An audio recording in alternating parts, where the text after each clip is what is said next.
I think it's almost 7. So 1 minute, and Larissa can take it away. I'm very happy to relax during this particular meeting. Especially since you're sitting on your front porch. I'm sitting on my front porch and looking at my flowers, and I'm very happy. So I'm going to let Larissa take it away. Life is good. All right, perfect. Thank you so much, Mary. So I'm Larissa Couts. I'm on the steering committee for the South County Task Force. Welcome to one of our general meetings. I really, really appreciate everyone coming, and I know other people are joining as we're talking, but I think we already have representation, I know, from Supervisor Stork's office, and I haven't seen Matt Rettinger yet, but I think we'll have representation from Supervisor Lusk's office, and of course, we have an incredible school board representative right on our panel. Let me mute everybody. All right. So I've muted everybody, so when it is time to speak for our participants particularly, I'd love for you guys to make sure to remember to unmute yourselves. Thank you again. Welcome to one of our general meetings of the South County Task Force. All of our meetings are open to all members and to the public. The South County Task Force is a network of informed community members interested in improving the well-being of residents of the Richmond Highway corridor of Mount Vernon and Lead districts in Fairfax County.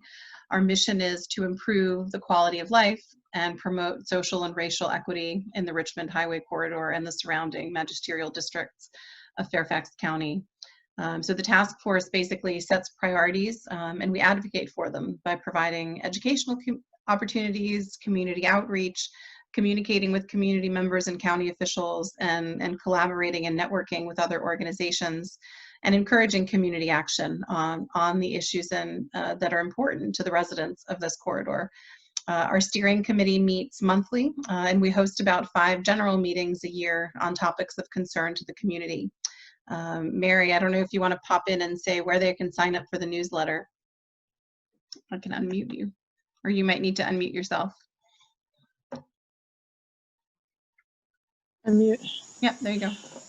Okay, I put a little link in the email there. I don't know if you can get that into the chat or someplace. We send out a newsletter kind of irregularly that has a lot of news about what's going on right here in the corridor. And if anybody wants to sign up, there's a sign up at the bottom of that newsletter. And if you can get that link in the chat, you don't have to be a member to get the newsletter. But we will provide membership information in the newsletter, and we do need more members. So dues are only $5 a year. Perfect. So thank you. Thanks, Mary. And when I hand it off to some of the panelists, I will go to the email and copy and paste the link in the Zoom chat, unless somebody else wants to do that for me while I'm speaking. So the topic of today is what to do with the kids when school starts virtually. I think we can shorten that to what are we doing with the children just generally. Even this summer, it's been a struggle. I have a 4-year-old, so on the one hand, I'm lucky in that I don't have to homeschool yet, and it's just a matter of finding care and trying to juggle 24/7, basically having 2 parents that work full time and have a child, but the burden on the parents of school-age children is even greater. And what we've been hearing from our task force steering committee meetings is that there are so many issues, whether it's communication, whether it's availability, whether it's property needs, whether it's teacher, daycare, employee needs, and we decided we needed to bring some folks together to start having this discussion to see how we can bridge some of those gaps, what we can do to advocate for more, either at the state or the local levels, and also, just to make sure parents have an idea of what resources are available. Parents are struggling figuring out how to work and care for their children. There's a lot of options and possible solutions. We're seeing some of the counties around us have various solutions. One of the kind of biggest equity issues that's been raised recently, and I'm sure you've seen the articles and the commentary on social media, are these pods that parents with the resources are able to set up pods of children that they hire a nanny or even a teacher or anyone to really spend full time teaching those children, making sure they get the class assignments done, making sure they're on the online platform at the right times, and really helping them grow and develop. And I think the gap that's going to form between the children who are able to be part of these kinds of pods with really personalized one-on-one attention and some of the other children whose parents are trying to figure out how to even get the technology and the time to be able to get them to have the supervision they need to be able to get the most out of the online learning platforms. There's a lot to still unpack in all of this, but I'm excited to have with me 3 amazing women who will help us dive through some of these topics. We have the wonderful Karen Corbett Sanders, who's the Mount Vernon school board representative. As Fairfax County public schools open with distance learning, one of the issues is how will parents working away from home manage with their children learning at home. And then we have Anne-Marie Twohie, Neighborhood Community Service Deputy Director for the Office for Children. I look forward to hearing from her about the Supporting Return to School, a school-age childcare-like program that's offering childcare at 37 schools in Fairfax County.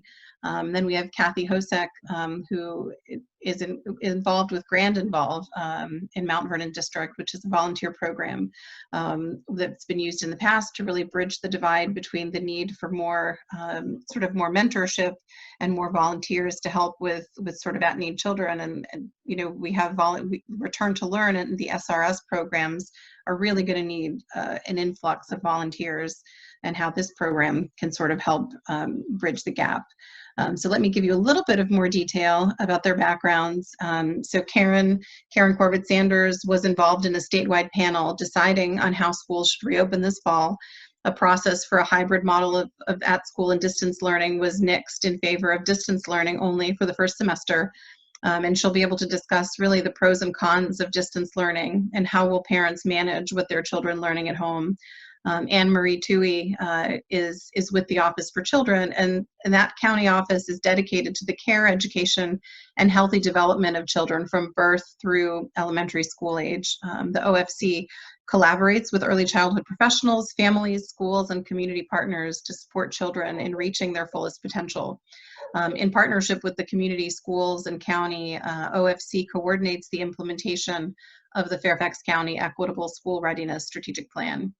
And their work includes administrating the Child Care Assistance and Referral Program, Early Head Start and Head Start, the Infant and Toddler Connection, Community Education Provider Services. And this summer, they provided Camp Fairfax, which was a 5-week full-day program for school-age children. This fall, they're going to do the Supporting Return to Work, the SRS program. And Cathy Hosek, again, is with GrandInvolve. She's been a Mount Vernon resident for over 30 years, and she's on the leadership team for GrandInvolve and is a very passionate advocate for the schools in the Mount Vernon community. So I'd love to start with you, Karen. Don't forget to unmute yourself, and would love to hear sort of your perspective on this issue in about 5 minutes. Okay. But I'll let you go over. I won't be so strict. Great, thank you. And thank you so much for organizing this panel. It has been an amazing period of time since we closed schools on March 13th. Obviously, we would love to have all of our students back in person in classrooms, but we're faced with 2 challenges. One is the challenge of just the overall health situation. The health situation not only in Fairfax County, but broader in the DC metro area, and the fact that we are constantly learning more about this disease. When we first started talking about the impact of bringing kids back to school, we had a lot of pressure from the American Association of Pediatrics, who was very adamant that there was no risk of transmission from children, and that the social emotional risks were major. And we all agree that the social emotional impact of having our students not in school continues to be a major challenge. But when it comes to the science and what we're learning about transmission, we are now learning that our children are not only contracting COVID, but also spreading COVID in their communities. And so that's one piece of the puzzle. The other piece of the puzzle is the availability of staff to staff our schools, and the ability of our schools to accommodate all of our students. And here's something that people fail to understand most of the time, is that most of our schools are at close to capacity or over capacity. And when we say at or close to capacity, we are basing it on a ed spec for facilities design that gives 18 inches in circumference around every child. Social distancing calls for 6 feet. That means that our schools that are at capacity with social distancing can only handle 25% of the students, which is why the original plans were to do a hybrid model of 50% being kids would attend 2 days a week, and the rest of the week they would be virtual. That was one option, and we gave the flexibility. We based that on the concept that many people would choose not to send their kids to school. What happened was we realized that parents, because of the issues that you so eloquently laid out, Larissa, which is the childcare issues, parents want their kids back in school. But at the same time, we have staff members, and the number of our staff members that have underlying conditions or live with somebody who has underlying conditions and therefore are a tier 2 risk, made the availability of staff to be insufficient to address the number of students who whose parents wanted them back in school. So that's when we said, okay, let's take a pause. Let's start virtually. And normally I don't like to correct people, but in this case I'm going to. The initial plan is to reassess after the first quarter, not after the first semester. Oh, gotcha. The other piece of that was to, and this was with board urging, was 2 actual pieces. One is bring us a plan that brings our most vulnerable students back earlier. And when I say vulnerable students, I talk about it's students that have IEPs, or preschool autism students who, if we don't focus on their needs immediately, the impact of not being in school is more significant for them. Our English language learners, and then those with the most profound disabilities that need to have the associated services for them. We also asked the superintendent to bring to us metrics that would be used to determine when we can dial in and provide more in-person opportunities for our kids, and also metrics that would determine if there were an incident or more than one incident of COVID in a school, what we would do to address those needs. So we had a 8.5-hour board meeting yesterday to unpack all of that. Thank you for And being I am here today. pleased. Thank you for being here today after that. Oh, you're very welcome. I am pleased to say that the superintendent did commit to starting at the end of September to bring in start bringing in cohorts of our most vulnerable students. And we will start with 2-week increments. So we'll start at 2 weeks, bringing kids in, assess after those 2 weeks whether things are working well, and then bring in the next cohort. So then it would be cohort 1 and cohort 2. And then 2 weeks later, bring in the third. And so in group 1, we have the preschool autism and the preschool class-based students, the English learners with limited and interrupted formal education, and our workforce readiness for our adult and community education programs, as well as behind the wheel, because many of our kids That's a life skill that they need, and we need to make sure that we've been working with the health department, and there is an assurance that having a kid in a car learning how to drive is not significantly at risk. Mm-hmm. Our second group will be our Key Center and Kilmer Center students, and our secondary and elementary students that access our adapted curriculum for special needs, as well as our newcomer English learners, our level 1, level 2 English learners, and our pre-K and kindergarten students. So that could be happening as early as the beginning, like mid-October.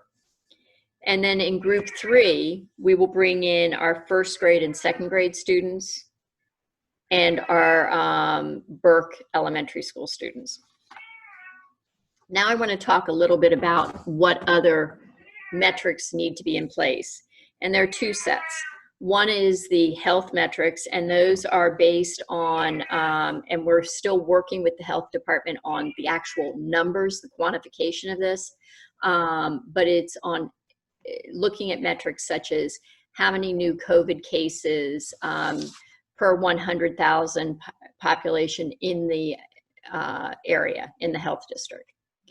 What is the percent of positivity amongst people being tested?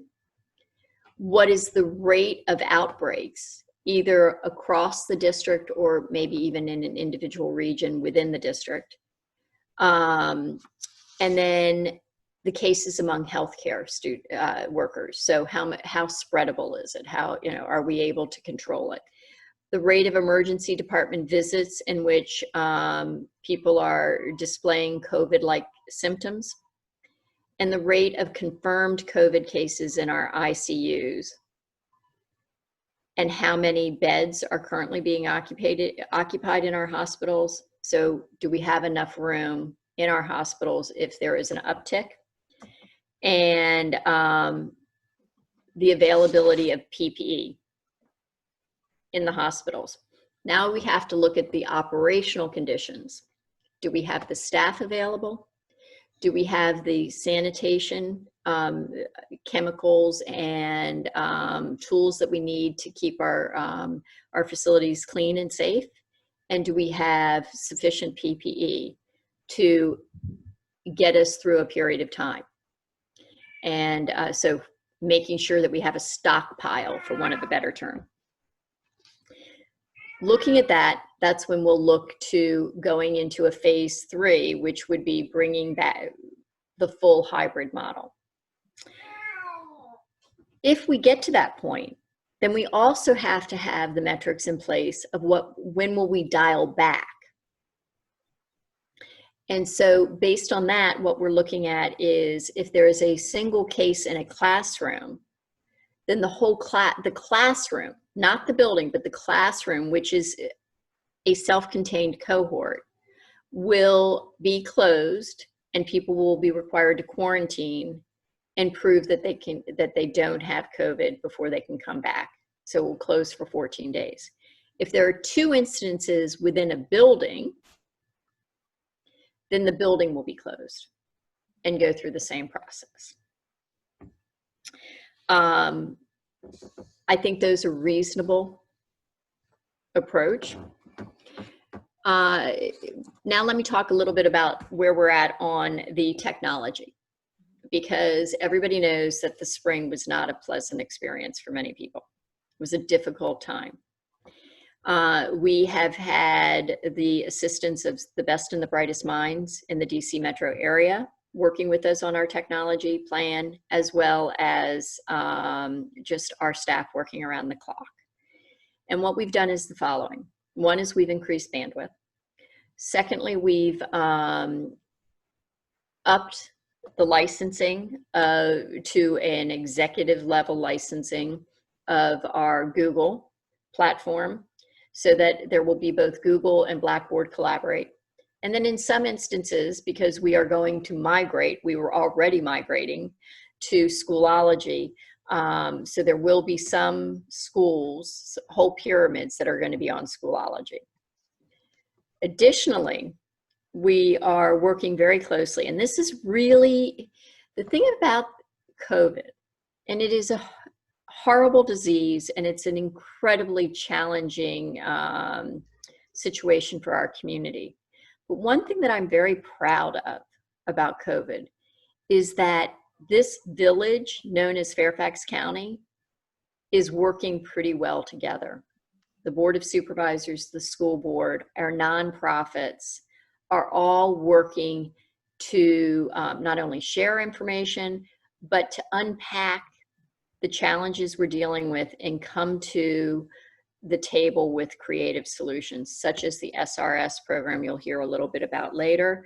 So that's where we got the support from our technology council in helping us unpack the technology. The other piece, and really figuring out what we should have done and what we could do better to make the experience better for our families. The other piece is we ordered new laptops. So all of our students, K through 12, will have a device when we open schools. But we recognize that many of the students, especially along the Route 1 corridor, do not have the, they may not have the tech literacy necessary to be able to fully participate, nor do their families. And so we are doing parent universities.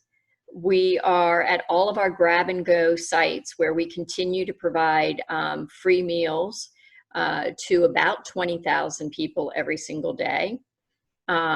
We are handing out tip sheets this week in multiple languages, so people will know how they can get technological supports.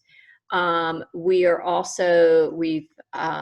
increased our translation services, and we've purchased all sorts of new software that will increase and improve the experience for all of our students. Thank you.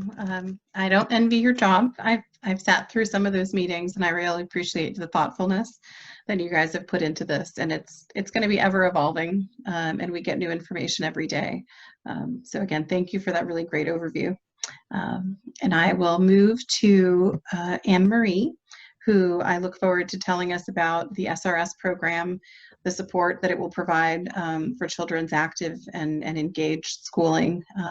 And I will pass it off to Anne Marie, who might have to unmute herself. There it goes. Thank you so much, Larissa. Yeah. Good evening, everybody. Thanks so very much for the opportunity to be here this evening.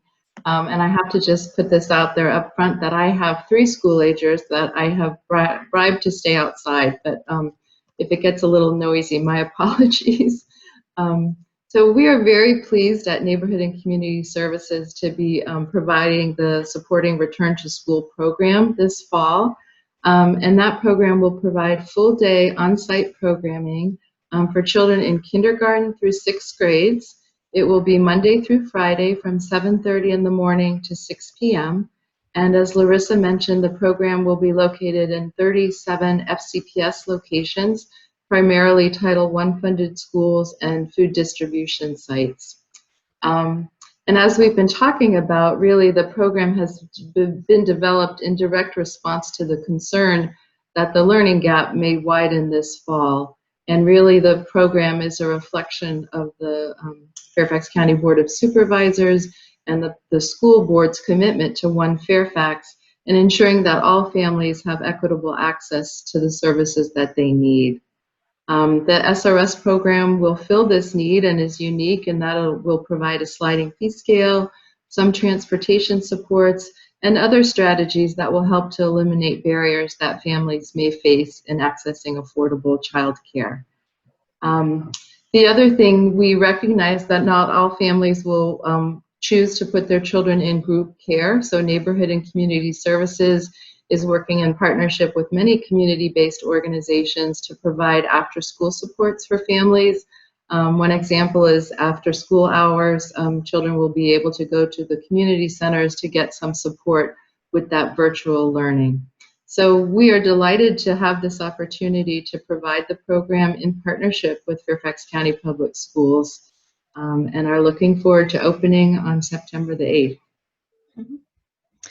Thank you, Anne Marie. How many children do you guys expect to be able to serve through We the anticipate serving about 2,000 to 2,500 children. The sites will be quite a bit smaller than usual. There'll be a maximum of 60 children at each location.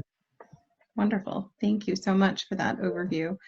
I'm going to move on to Cathy, and if you wouldn't mind giving us a little overview of GrandInvolve and how that might be utilized to help students with volunteer tutors who might not otherwise be able to do pods and things like that. Exactly. That's the role that I'm hoping we get to do. So a little bit about GrandInvolve. This is our 7th year. And Dorothy Keenan is our executive director, and she used to run the senior centers for the county. And when she retired, they reached out to her and said, Dorothy, we need a way to engage the seniors in the community. So she got to thinking and thought, how about we help tutor students in Title I schools? So that's where the seed was planted. We are in our 7th year, and we are currently in 24 of the, I think it's 41 now, Title I schools, because a couple fell off the list. But the good news is once we're in a school, we don't leave the school. And so what we do is we collect active older adults who would like to volunteer and help tutor the students, and we partner them.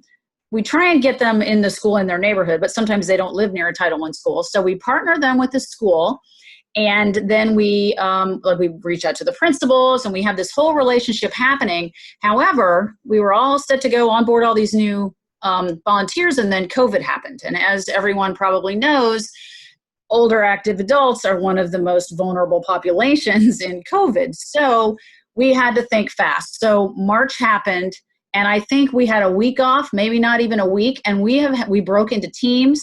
We now have teams that work on the onboarding process, the training of our volunteers, how to market and communications of our teams, and technology. Over the summer, we acquired a membership database, so we can now better manage our volunteers. And we've been meeting every week. That's like 6 hours of meetings a week, so I feel you, Karen. Lots of meetings happening. But we have really strengthened our infrastructure so that when the fall happens, which is, in 4 weeks till school starts, we are reaching out now to the principals and the schools we already had partnerships with and said, are you interested in partnering with us again? Because we're hoping that when the teachers are using Blackboard Collaborate, they could, let's say in their reading time, they could have a pod and then have small groups, and one of the tutors could go into one of the pods with the guest link and a secure guest link and help 3 or 4 students and have them read to the volunteer. And there's all kinds of ways where we can help. So we're in the process of trying to figure that out right now. So over the summer, Karen brought up a really good point that this county is fabulous at working together to solve an issue. So we got tapped by Lloyd of Neighborhood Community Services and said, hey, I think GrandInvolve needs to start coming to the youth out of school meetings. And we're like, okay. So we went to those meetings and we met the Cornerstones volunteers over in Reston. Well, lucky for us, they had started doing virtual training and needed some volunteers. So they provided the platform and we provided the volunteers. So we did a 5-week program, and I see the coordinator for that, Liz Murphy, snuck in here, but she was instrumental in having that happen. So she coordinated, I think there were 14 volunteers, and what they did was Cornerstones partnered them with a student, and they met on Tuesdays and Thursdays for 5 weeks, and they used the FCPS booklets that were sent out. So it was a great way to stop that summer slide, or COVID slide at this point, because it's been so long. But, and all of our volunteers, they had wonderful experiences. We just met last night with them as like a follow-up, and they were just amazing. A lot of them want to continue the program. So GrandInvolve is poised and ready. We've got the virtual volunteering. We've got best practices now. We are ready to rock and roll with the principals. So where we are right now is we're meeting with the principals, finding out who wants to be on board, asking our volunteers. Of the 160 volunteers we had, 78 said they would be willing to do virtual volunteering. So I'm very excited that we look like we're ready to go. And if anyone is interested in hearing more about our organization, I'm happy to speak with you. But yeah, so that's GrandInvolve. Cathy, do you guys have the capacity to expand beyond the usual volunteer base that you use and to reach out to other potentially nonprofits or expand kind of the base? We actually do, and we have, it's funny because now that we are not able to get physically into the schools, a lot of churches and faith-based organizations had been tutoring with, like, they'd pick a school and they would partner with that school. And what's happening is now they can't get in anymore. So the Office of Partnerships has sent them to us. So we are going to, like, for instance, there's one with Graham Road, the Holy Trinity, I think. They want to partner with their school still. So they're going to come under our wing and we're going to help them. So there is an opportunity for us to, get further volunteers that way and strengthen the partnerships in the community, not just with active adults and schools, but with, other organizations as well. Bright Paths we're talking to. Like, there's a couple of other things we have in the hopper. So absolutely, there's definitely room for growth. Larissa, if I can add on to that, Of course. we actually have started having EduTutor, which is juniors in college coming who want to help and who are also interested in pursuing a degree in teaching, so it gives them experience. Working with also the AAAS, which is the American Association of Applied Sciences, who they have a tutoring program, GrandInvolve, and a couple of other groups that are all now meeting together to kind of share best practices, but also more importantly, to collaborate and decide, and kind of, this is your expertise, this is what you all do really well, you guys take this piece. The AAAS are much more science-based, so they'll take on a piece. The MIT alumni are looking more in the maths area.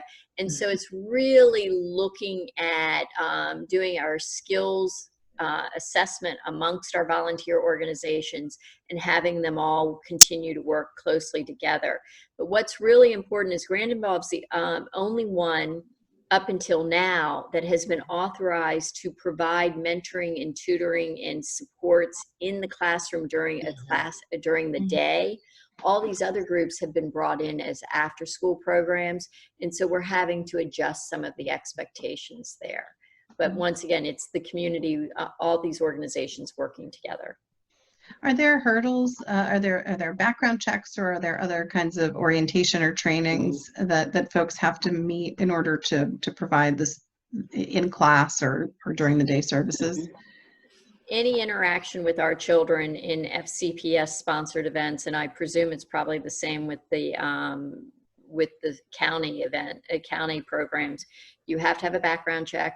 You have to have your fingerprints done.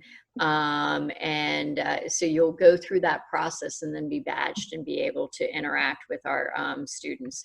But obviously there's that piece. There's also the piece with our students being online of making sure that we adhere to privacy issues, safety and security, and GrandInvolve actually is the only one that actually has a fantastic user's manual. Oh, yeah, we do. Which we'd like to see others do. Well, it's good to have something that we can start with, better than reinventing the wheel, certainly. Exactly. So Anne Marie, there's a few questions that are being asked, and I'll put you on the spotlight video for a second, about the health and safety protocols that will be in place during the SRS program. Yeah, thank you. So we have had a good experience in Camp Fairfax where we developed our health and safety protocols and have learned from those, and we'll be implementing Centers for Disease Control policies and protocols, as well as health department. And essentially we'll be keeping children in what we're calling bubbles, but small groups of approximately 10 children with dedicated staff that will remain with them throughout the program. We have scheduled cleaning throughout the day of high-touch areas. We have a daily check, which includes staff and students having their temperature taken before entering the program. We don't allow visitors, which is very contrary to the usual way we do our work, of course. Children and staff will be required to wear face coverings throughout the day, and will support social distancing protocols as well. So we have a number of health and safety policies and protocols that are in place, and continually review those in partnership with colleagues and the health department. Mm-hmm. I'm not sure if this is a question for you or for Karen, but there's a question about how, you know, a lot of these services we're talking about are for elementary students, for distance learning. For students in high school, are there any services being provided for support, either in terms of in-person kind of pods or additional kind of services for high school students? So for our high school students, the AAAS, the EduTutor, the EduFuturo is another organization we work with, are all continuing on to provide supports for our secondary students.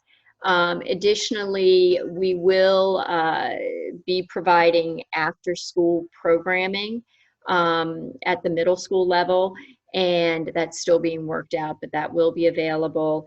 And I also see there's a question about community use, and this is a big issue. I have been sending notes to the superintendent to try to get more clarity on the community use, not only for our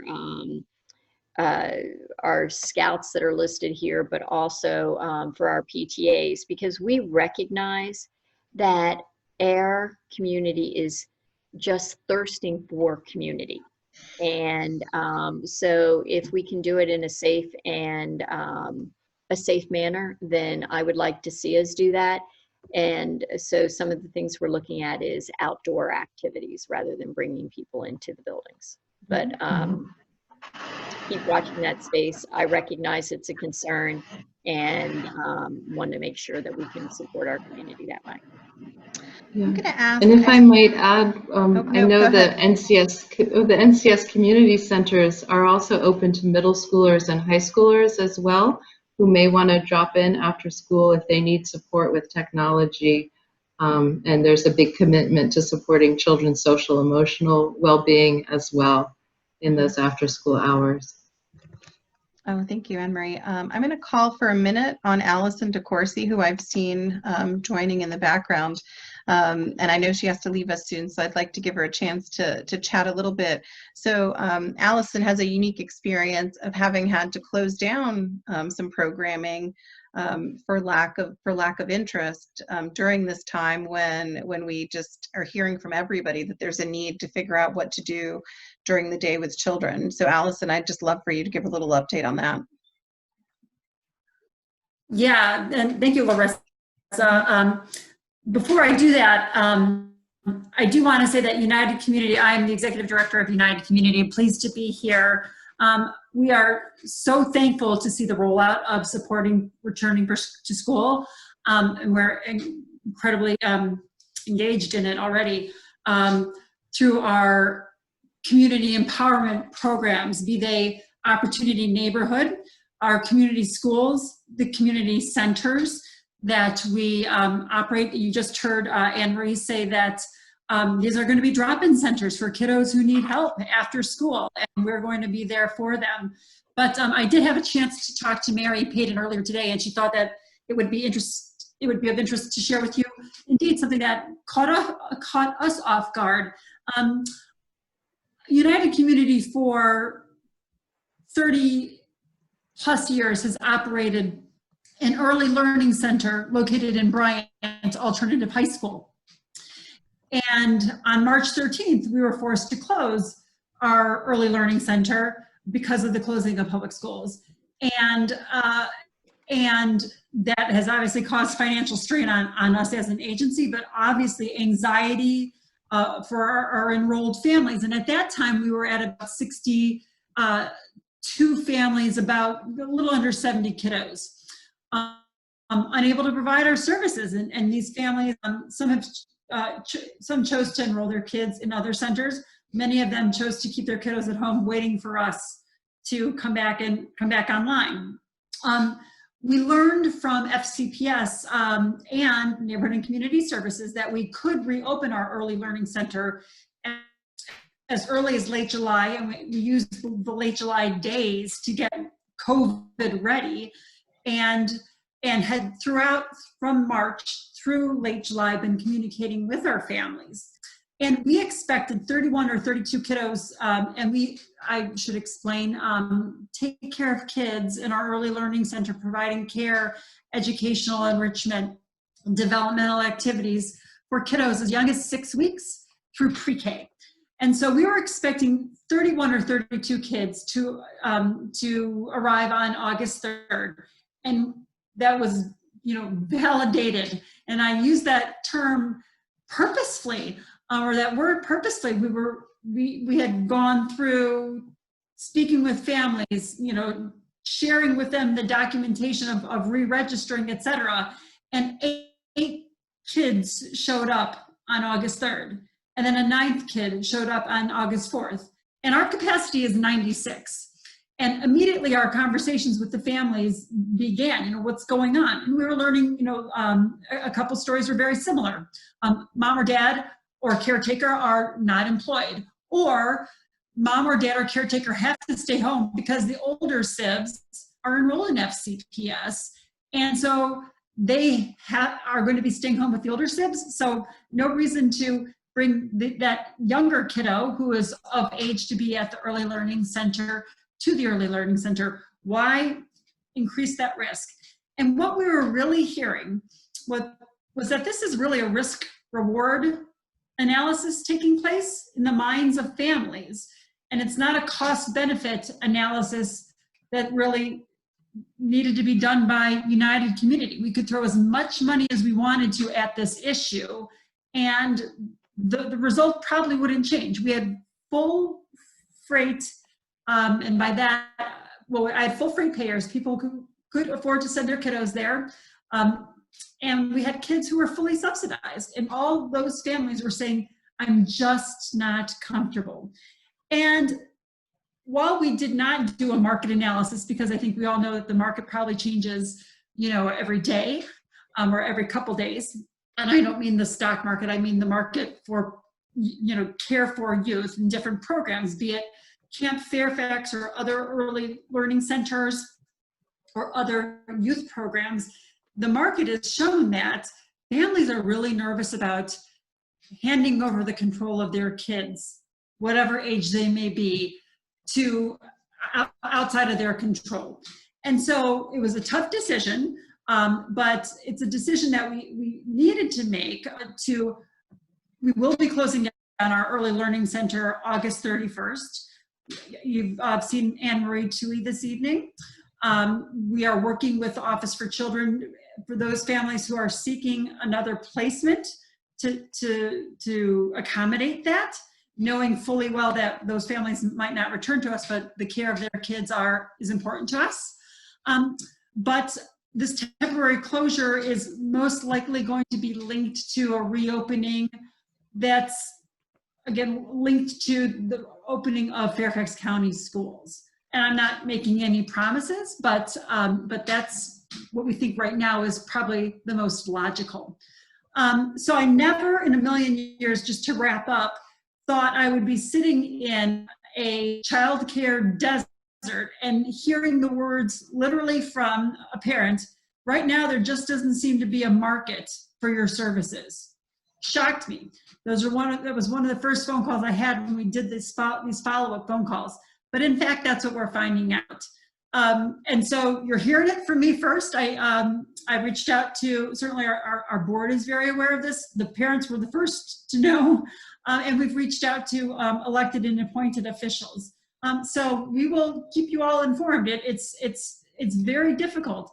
I will say this, we've done a lot of research on this. There are publicly traded learning centers, like the KinderCares of the world, and I'm not naming KinderCare as specifically, that are looking at filing Chapter 11. So I've got my fingers crossed that when this all plays out, that United Community is going to have, our early learning center is going to have 96 kiddos in our care, and perhaps a waiting list that we can be working with others to address. So I'm going to stop there and see if anybody has any questions. Allison, so I have a question. So it's interesting to me because so we have a situation here where you have excess capacity in terms of, right, you have property where you can have these programs, you have teachers, that you already can, or staff at your disposal that can provide programming, but you don't have participants of a particular age that you normally serve. Is there any potential to pivot to serve, as a place where you can have a pod of students and maybe push or advocate for funding that could be allocated from the state or the county to help form more of these pods above and beyond what we can serve in other ways? So great question. That's something we are exploring with others who are on this call. Right now, the answer is not yet. It's something we absolutely want to explore. I'll say this, a lot of our teachers, and I caught what Karen Corbett Sanders was saying earlier, they fall in that risk category.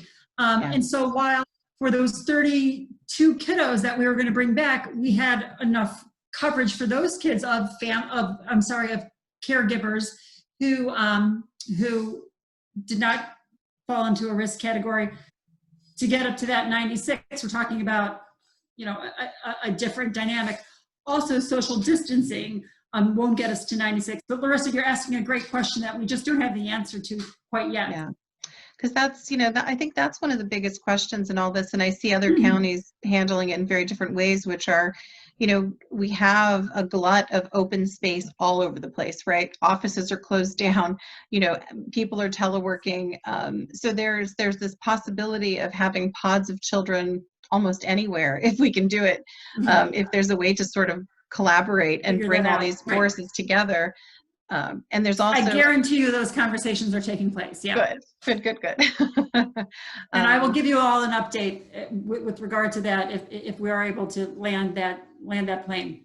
Perfect. I'm going to see if anyone has any questions for Allison. I haven't seen anything in the chat yet. But in the meantime, if you have a few minutes, we can wait to see if any pop up. In the meantime, I'm going to go back over to Karen. We have some questions that seem to be very much related to safety with respect to whether there will be antibody testing available for teachers and administrators when we ultimately go back to in-person learning, and also will there be more availability for COVID testing kits in the schools for children and or teachers to use? So the current plan is that people who come to school will first have to go do a self-assessment before they come to school, or their parents will have to do an assessment of the children and affirm that the child does not have any of the symptoms, nor does anybody in their home have symptoms of COVID.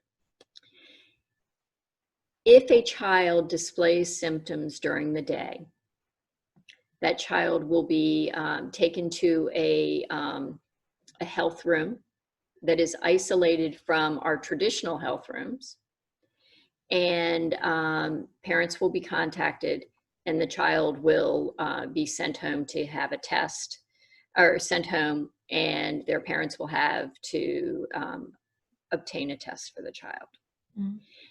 We do not have testing capabilities in Fairfax County to have every one of our 200 buildings have sufficient tests for the currently there are 186,000 who have re-registered to come back to school. We typically have 189,000 students. So the ability to give a test to every child would be impossible. Mm-hmm.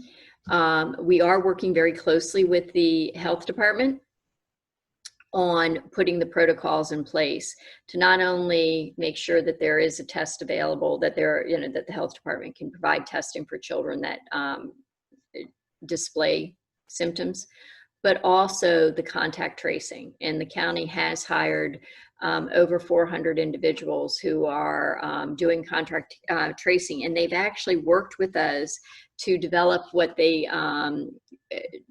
protocols of what they call a ring approach to determining risk factors when somebody has been exposed to somebody else who has COVID. And that ranges from everything of how long you were in contact with somebody. Were you in contact with somebody within 6 feet for more than 15 minutes? Whether or not you were actually in a classroom with that person who has demonstrated those or those symptoms, or in an office, and what the migration might have been of that person who demonstrated symptoms. I want to talk about, we are keeping our kids in bubbles so that they are within the same group all day long. And that they won't be mixing with other groups. So that will limit the risk. And we will be having socially distanced classrooms where there will be 6 feet between each child, and everybody will have to wear a mask all day long, and unless they are asked to remove the mask for a specific reason, or if they're under a certain age, and that age is at the preschool level. So one of the questions that was asked was about the comment you made earlier, which is if you have a COVID, symptoms or positive test, that you'll close down the classroom, for 14 days for quarantine. And the question goes around, how isolated is that classroom or that pod from the rest of the school? So how, will there be staggered sort of arrival times? How do we deal with lunch and other things like that? Lunch will be in the classroom. Okay. They will only have one class out on the playground at a specific time. And we are looking at, all of our buildings have multiple doors. And so we may end up having different grades go through different doors. And each classroom will have protocols where the kids are expected to wash their hands a certain number of times a day. There will be hand sanitizer in the room, and everybody with masks. And in our areas where there are higher risk, or that teachers have to be able to show their, when they're speaking, because a child may have an impediment to being able to hear someone, or that they need to see someone's lips, they will have shields as well. And we are continuing to work on the protocols for our highest needs places, like the Key Center, where we have children that have more significant challenges, and making sure that we are able to, they are a top priority of getting them back into school, because they need so many of the associated services. Has there been discussion about transportation and buses Yeah. with respect to children from different classrooms mixing on buses and then going to different classrooms? So our buses are going to be, typically we have 3 kids to a seat for the younger kids, and 2 kids to the seat for the older kids. When we finally return to school, we will only have 1 child per seat, and they will be staggered on where in the seat they will sit, and they will have to wear masks, as well as ventilation. The other thing I forgot to say is that we are going through and checking the ventilation in every one of our classrooms to make sure that we have the best possible ventilation, replacing filters and things like that to address those concerns as well. And someone just asked the question about what about high school students who change classes? So we are working on that, of putting them in more of a cohort, and that is a work in progress. It's one of the reasons why we also, I advocated pretty heavily to change the high school schedule to make sure that we continue to have a block schedule, because the original plan would have had our children changing classes 8 times a day, which meant that you increase the risk of spreading the virus that many more times. And so trying to develop the cohort so that you have kids that are in multiple classes together, and also limiting the changes in classrooms to 4 times a day, which is the block schedule. Okay. And I think the answer to this question is a quick yes. Jean asked the question. My understanding was that if COVID showed up in a classroom, that teacher and students will quarantine at home. I think that is what you said. Yes, that's correct. Yeah. Okay. And I'm going to turn on my light because it's getting dark. Hold on. Sure. Well, I can take you off the hot seat for a minute, and I will move back to Anne Marie, if you don't mind turning on your video again. Sure. So we have some questions about SRS, particularly who is staffing SRS, and then also how will it be decided who can take advantage of SRS, whether there will be a lottery system, things like that. Sure. So the SRS program is being staffed by county employees, part of the Office for Children within Neighborhood and Community Services. And what we're doing for enrollment is we have been partnering with Fairfax County Public Schools and community partners to do outreach to families who may be in need of this service during this week. So we're making sure that the word gets out that we want to welcome families into the program and eliminate as many barriers as we can. There's also going to be open enrollment beginning on Monday, August 24th, so that any family can call and contact us to register, and we hope that they will. Mm-hmm. In terms of deciding who can take advantage of it, and what if there is an overarching need and folks signing up that goes above kind of the number that you guys initially think that you can serve. Our goal is to be as responsive as we can to the community need. We identified 37 programs, recognizing that that's what we have the staffing for, to appropriately staff right now based on social distancing and other health and safety requirements, and also the need to ensure that we can support children's virtual academic day and ensure that they're engaged and supported in that learning. So right now we have the 37 sites. Okay. In terms of the fees, can you talk a little bit more about the sliding scale and how it works? Sure. So we're pleased to be providing a sliding fee scale that provides, based on income, a reduced fee for families. And that sliding fee scale goes up to $131,000. And then those families with that adjusted income would pay the full fee. Mm-hmm. And when you look at are you looking at current income, or is it? Yes, yeah, it's current income, yes. Mm-hmm. So Okay. we recognize that some families' circumstances have changed. And will you be able to accommodate children with special needs? Yes, so we will be able to serve children with special needs in all of the programs. And 2 of the sites out of the 37 are Key and Kilmer Center for those children who have multiple disabilities. So we'll be able to provide services for them as well.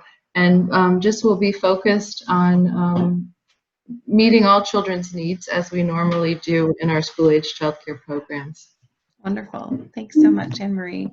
I'm going to go back to Cathy, who I haven't forgotten. We'd love to hear more about how your volunteers can help students with learning issues and really, how they can be most effective in these circumstances. Okay, sure. One of the things that we realized when we went into the classroom, it was really easy because you would show up and the teacher would say, here's a manipulative or here's some flashcards, like they would provide the materials. Well, in the virtual world, you're kind of at your house with your computer. And if you haven't, like, especially our new volunteers who may not have tutored before, we are actually working on creating training videos, and we have some FCPS teachers that have agreed to help us, and we're hoping to bring in new teachers when they sign on and say, what can we do to help you? Like, would it be helpful to learn sight words? Would it be helpful to, reading comprehension? What do you need? And then we will take that, make a webinar for our tutors so they can feel prepared when they show up, and they'll be doing exactly what the teacher needs help with. with, so it's not a guessing game. So that's part of the thing that we're doing behind the scenes. And a lot of, it's funny because we don't use the word mentoring. We usually just say tutor, because there is a program with Fairfax County called MentorWorks, and they are actually mentors for the students. However, I will say that when you're tutoring with the child and you show up for them every week, we have kids that look at the clock at 9 and they know their tutor's coming. They're so excited, and it's such a critical piece. It's part of the 3 to Succeed that you're building, you're kind of mentoring in a way, because you're showing children that I care about you, and the kids are so excited. I'll share a story. We had in the Cornerstones project, one of our volunteers took it upon herself to take the child's name and do one of those things. Like if they took Cathy, they'd be like creative, artistic, talented, happy. I don't know what I did for Y. But anyway, so they did that with his name, and he was so surprised. It made the volunteer cry. She was so touched. So the relationships that we do, that we provide, and just the fact that some of these students were really shy week 1 and 2, and by week 3 and 4 and 5, the 5th week when they heard it was their last week, they were really sad. Like they were, wait, you're not going to come. This is it. Like, so we've talked to Cornerstones and said we would be interested in continuing. 3 or 4 of our volunteers want the same student, and they want to keep building that relationship.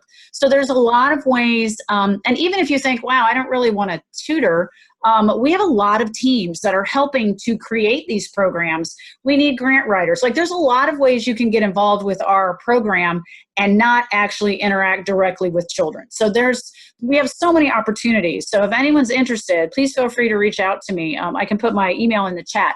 I'm happy to speak with you about our what we have available, because there's a lot we need to do. And Cathy, one of the things you might want to clarify is that GrandInvolve always was involved with Title I schools, but as the Title I threshold has risen to now 55% is what qualify free and reduced meals in a school becomes a Title I, which is 17 points higher than it was when my children were in elementary school. Yes. So you guys are now doing Title I plus all those schools that were initially Title I at the lower levels. Right. And one of the things, I know this is kind of a Mount Vernon Lee District Route 1 corridor group, so I will share the information that we know there are pockets of need that don't necessarily attend a Title I school. And my concern is, how do we reach those kids? Because if we only focus on Title I schools, we will never reach them. And that was when Cornerstones kind of fell out of the sky, and we're like, here's how we do it. We partner with nonprofits who already have the connections with the family, because it's easy now because we partner with FCPS. The teachers know the students. We can't go knocking on doors and say, hi, does your child need tutoring? Like, we need someone that knows those relationships. So I'm so excited that you're right, Karen. We actually did start out, we were, I think, 46 or 48 Title I schools, and now it's down to 41. But we know that just because, Groveton fell off, they have 50%, they should qualify in my mind. So 50% of that school needs help, and we can't get in there. Like, it's just crazy. And our goal is to be in all of the schools, but that's a lot. So that may be a couple of years. But we're definitely starting with Title I because we know the need is there. So we're trying to look for ways that we can help. And if anyone has ideas, please, yes, send us an email. We're happy to entertain ideas. Thank you. Thank you so much, Cathy. Anne Marie, I'm going to go back to you for a second. There's some questions about whether transportation is involved in the SRS program initiatives, and also, some of the curriculum. And is it only looking at the engaged learning that's coming from FCPS online courses, or are there kind of other curriculum initiatives that you'll have, particularly specifically that you guys are setting up? Yes, thanks for those questions. We are looking to eliminate barriers for families participating in the program, and so we'll have some transportation supports available to those families in need, so that we can make sure that they can access the program. And yes, so during the Children's Virtual Academic FCPS Day, we'll be providing supports to keep them engaged and on tasks. But while they're not involved in distance learning, in the morning or in the evening after school hours, we'll be implementing a curriculum, the Great Outdoors, Road Trips Across the Americas, which will focus on the wonderful outdoors and engaging children and supporting their social, emotional, and physical development as well. So we're looking forward to both supporting that virtual school day and implementing our Great Outdoors curriculum. That sounds really interesting and awesome. Yeah. The nice thing, if there's any silver lining to any of this, is we're seeing a lot of really great virtual programming come out of all sorts of organizations. You know, the National Archives Foundation is putting a lot of things online that otherwise you could only access if you could go into the National Archives building. So it is an exciting time to try to get more of this out to parents and expand their horizons. That's right. We'll be having virtual adventures and travels. That's great. Karen, there was a question from a parent who is new to the FCPS world and wants to ask some questions about the block approach and the block scheduling and really what that means. Sure. So all of our sample schedules are available online. So if you want to take a look at them, and if you have not, please sign up for my newsletter. I sent out the block schedule or the schedules yesterday as well.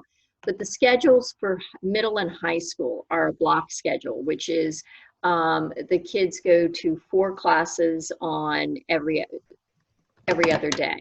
So you would have, for example, math and social studies, English, and an elective on your A day. And on your B day would be another elective, your science, and your language. What else did I miss? But so that would be staggered so that you have, and you have the ability to actually go deeper into a subject matter, because you have 90 minutes to deal with the subject matter. Mm-hmm. Perfect. Thank you so much. I appreciate it.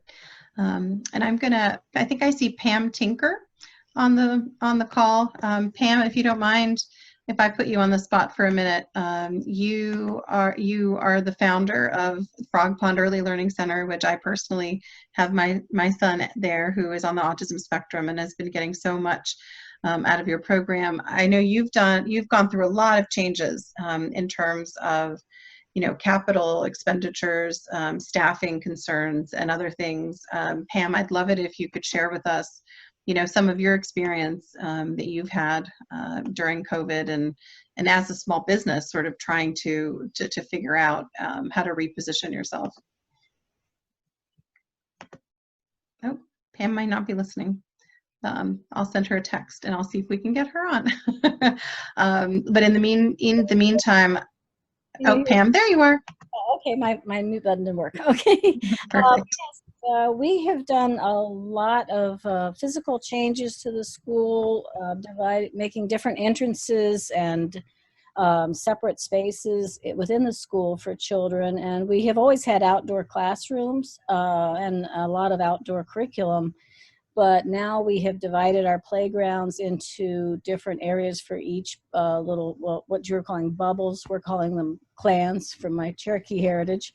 So each of the little clans is in their own separate space outside, and we did temporary fencing so that they don't cross paths with each other, and they're in with their specified teachers.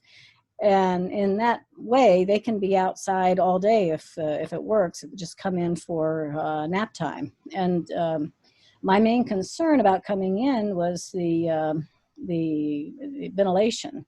And so while we were closed, I had a big cupola installed on the top of the building.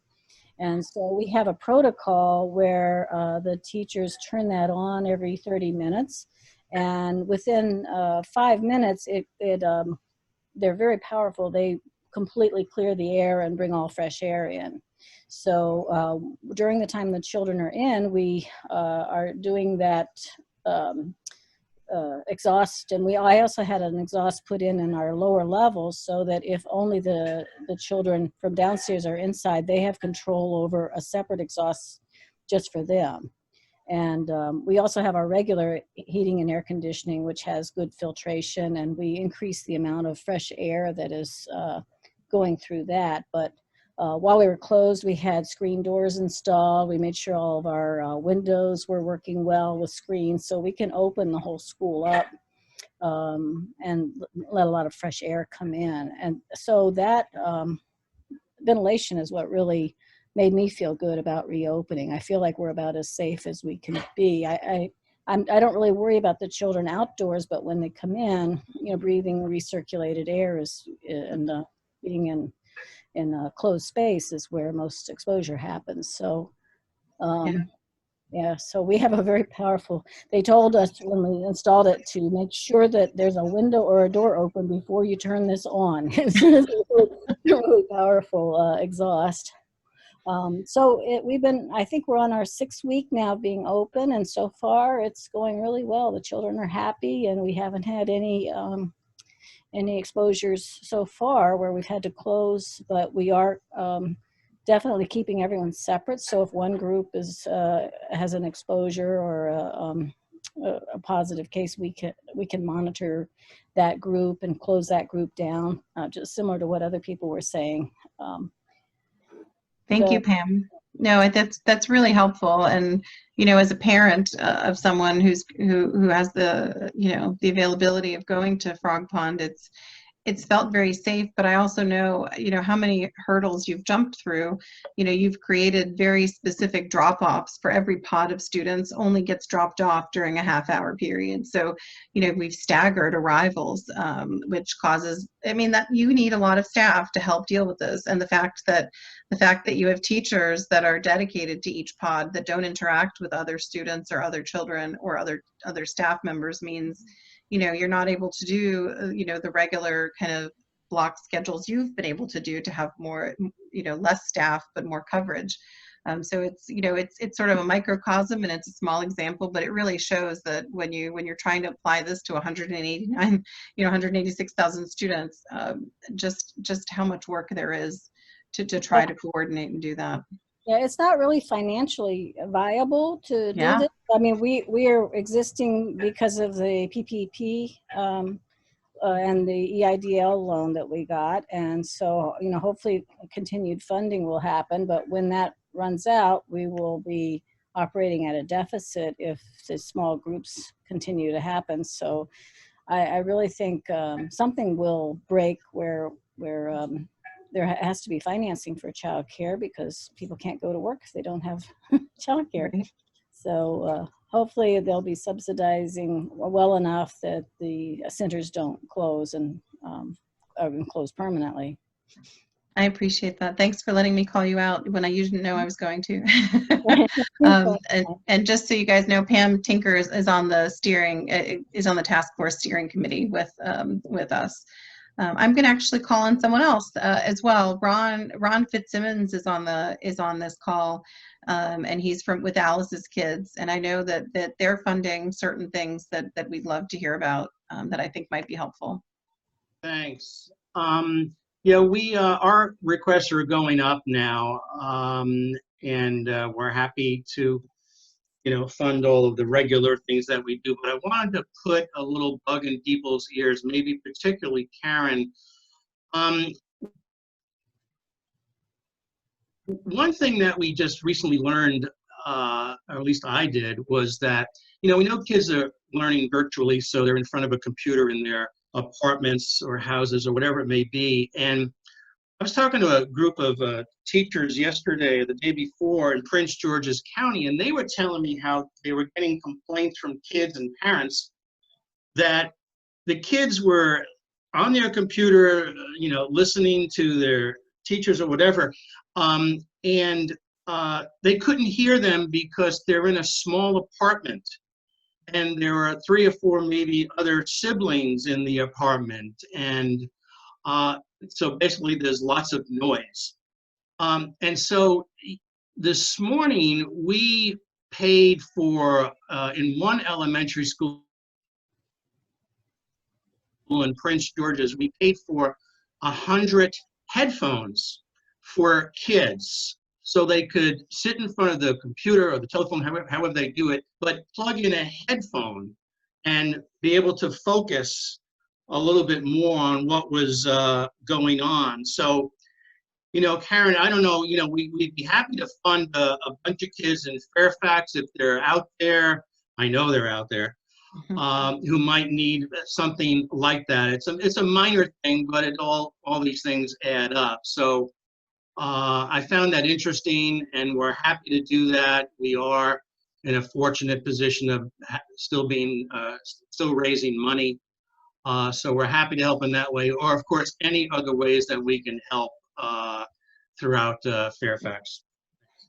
Thank you for that, Ron. That's very helpful. Sure. It's interesting. It's interesting how we don't realize sort of the blessings that a lot of us have that we don't even think of as being so critical to folks, to children that are trying to learn. And yeah, Karen, if you'd like to respond or have anything to add. First, Ron, once again, thank you for your generosity. It's generosity of not only financial support for our students, but the generosity of spirit that you bring to everything you do in our area. It's greatly appreciated. We do have many of our back to school kits that we're giving. You know, we know that people are donating some. I agree with you. We need more supports for our kids. The virtual back to school kit is different than a back to school kit that you would put in the traditional backpack. And so we have published a number of those. The other piece I wanted to bring up, and I didn't bring it up earlier, is that because exactly what you're saying of multiple kids in the same household and not necessarily having space in the household for them to engage fully, we are going to have all of our classes videotaped or recorded, so that if there are multiple children participating and parents don't have the bandwidth to be able to support the learning of all of the kids at the same time, even though they'll each have their own laptop, then they can choose to go back later and pull down the video of a lesson so that their children can at least get the content. But obviously that doesn't address what I think is the most important piece of learning right now, which is the social interaction, not only with the teacher, but with their peers in a virtual classroom, because the social emotional supports that, and they will be embedded in all of our classroom experiences, so that every day children will have check-in on social emotional situations. Thanks, Karen. Thank you. Are there things that you're seeing, Karen, that are lacking that we can help put out a call for nonprofits or for donations, or where can we go to even see, you know, what's needed by the children in Fairfax County? And maybe Mary Payton has some thoughts about particularly South County and what's needed by some of the folks in our jurisdictions. You know, I think there are a lot of us probably that want to kind of organize and do anything we can because we feel, we feel like we want to do something. So point us in the right direction. Well, Hamid put something on the chat, which is really important, is that there will be a distribution at ICNA on, I'm sorry, I can't read. It's like August 29th. August 29th. Actually in the Mount Vernon High School parking lot. There are also, there's been some handing out of supplies at other places around the area. I know that Lorton Community Action Center reached out early, and I sent to them, and I don't have it readily available, but I can get you the list that of what we're looking for in support of our students. Wonderful. And can I just add that it's not just for Mount Vernon High School kids, it's the entire pyramid. Anybody can come and get the supplies and the bag. So please spread the word. Wonderful. Thank you so much. So I'm going to if there's anyone else that has any questions that they want to post in the chat or sort of raise their hands and even ask live. Otherwise, I'll really kind of close us out really by just acknowledging that this is a huge problem for everybody in the county. and it's going to take a village to solve it. It's going to take the Board of Supervisors, the school board, the state, the teachers, the students, the parents. We have the health of everybody that's at risk, of the aides, of the students, of the staff, of the children. And I really appreciate everyone being available today to talk it through. I think we've got amazing people working on the problem. But again, it's going to take more communication and also keeping our fingers on the pulse of what the needs are, because they will change, and they will be, ever changing as the COVID situation changes, as the infection rates go up or down. And I'm the CEO of a nonprofit that serves people with disabilities throughout kind of the DC region, and I have to keep my eye on like 5 different counties to see how things are going up and down, and it is a daily and a weekly change. And the isolation right now that's being felt by the most marginalized and in need members of our society, both in terms of economics, but also disabilities and special needs, is the most acute that we've ever seen. So anything we can do together as public officials, elected officials, nonprofits, businesses, we need to band together to continue to solve this issue. There was a question of where we can get the list. I'm not sure what the list question is referring to. Maybe the list of items that needed to be donated. Karen, I don't know if you want to unmute yourself and ask the question. So if what we're looking for is a list of supplies, I don't have it in front of me right now, but I can certainly make sure that we send it to Mary and she can distribute it. Perfect. Yeah, we'll be glad to put lists and where things should be sent in the newsletter if we can get that information from people, or any distribution events. If you want to send us the times and places and what's being given out, we'll definitely put that in the newsletter. We have about 500 people now on the newsletter list, so it goes out quite a bit. And someone asked the question of where did the SAC program go? And I don't know what the SAC program is, so I'm going to ask whoever knows to answer that question. Hi there. One of the programs we've operated for 40 years is the school-age childcare program, which is offered in 141 sites, most of them public school sites. And the SAC program is not open this fall. We'll have the supporting return to school program. And then hopefully when things get back to sort of how they were before with in-person school, we'll return to serving families in all of those locations. Thank you so much. Thanks, Sure. Anne-Marie. Thank you everyone for tuning in tonight and spending time away from your families, away from your jobs, away from everything else to help share this information and help us come together to help solve this issue. The steering committee task force will keep circulating information as we get it, and helping to coordinate folks to help keep solving these issues and get us through the fall and the spring and whatever else we need to get through together and help our community. So I'll sign off. Mary, if you have any final words, feel free to pop in. Otherwise, I'll give you back 8 minutes of your time. Okay. Thank you, everybody, for coming. And I think we did manage to record this, right? We did. So, all right. So if anybody wants to have it or play it, Larissa will tell me how we can get it to you. Will do. Thank you, everybody. Thank you. Thank you, Have Larissa. a great night. Thank you, Cathy. Thank you, Karen. And thank you, Anne-Marie. I very much appreciate your availability and all the information we got tonight. Yes, Thank thank you. you. Okay, Pleasure. thank you. Thank you. Good night. Bye. Bye.